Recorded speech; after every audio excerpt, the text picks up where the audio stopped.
Yani kwa haraka naweza kusema kwamba hii ngoma nilitunga bado nipo mdogo, niko shule, lakini nilikuwa na feeling zangu za historia.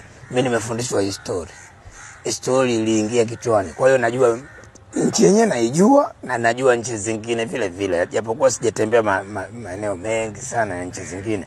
Lakini huu ni uzalendo, sababu hii ni nchi ni ya kwangu na hapa nishaona kuna vitu hapa watu wanataka kuviharibu.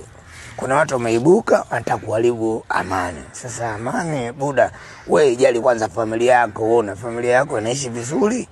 Kuna watu wanateseka, watu wanavunjwa miguu, watu watolewa macho, watu wanakatwa, wanafanywaje? Je, nani atakuwa ni soja? Ndio maana nikasema hivyo. Soja ni siku zote ndio anakuwa mtu wa amani namba moja. Sawa? Na amiri jeshi mkuu. Sasa amiri jeshi mkuu yuko sawa. Sisi hapa hatutaki mtu mwingine yote aje akaharibu hii issue. Ndio maana nikasema Tanzania moja. Wameitoa kina Mwalimu Nyerere na before walikuwepo watu ambao sisi tulikuwa tujazaliwa. Wametutetea mpaka sasa hivi umri umeenda huo. Sasa sisi vijukuu vyetu je, hii nchi tuipoteze kitoto? Tuipoteze tu bila sababu ya msingi. Kwanza kwa nini? Matatizo yalishakuja kutokea. Ndio maana nilitunga ile umoja wa Tanzania. Sasa nimeamua kuirudia tena. Nimeamua kurudia tena na kurekebisha kidogo tu.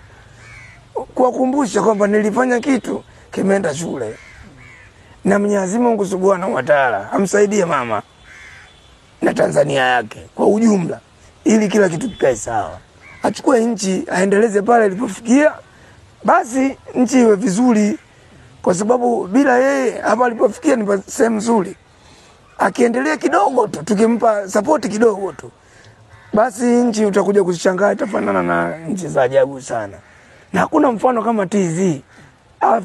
Afrika nzima na East Africa. Tena East Africa ndo hawezi kabisa. Hapo kama watanimaindi East Africa fresh. Lakini mimi nasema ukweli tu. Tanzania ni namba moja. Amini, sicheki, sifanya la ongea ukweli. Hapa tulipofikia Tanzania, tukimpa mama tu ushindi, tumetisha. Umeshanielewa? Taifa hili limepigana vita enzi za mababu. Mababu zetu. Haya, ngoja mbona tumekuwa?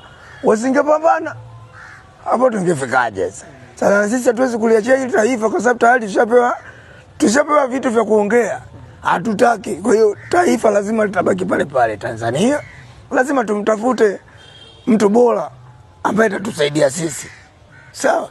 Tumpigie kula, maisha yaendelee. Lakini mimi naweza kusema kitu kimoja cha mwisho. Vitu vilivyoongelewa na wazee sio vya kuvipuuza. Kwa sababu vitu vyote viko sawa. Ushaelewa baba? Mimi ni hayo. Mimi sina mambo mengi sana. Sana tu naomba watu wote tarehe 29 waende kupiga kura. Lakini wamchague mama kwa sababu moja au nyingine. Ila wakati huo amani iendelee. Five again. Lakini kiuhalisia tumchague mama. Kuna kitu nimegundua.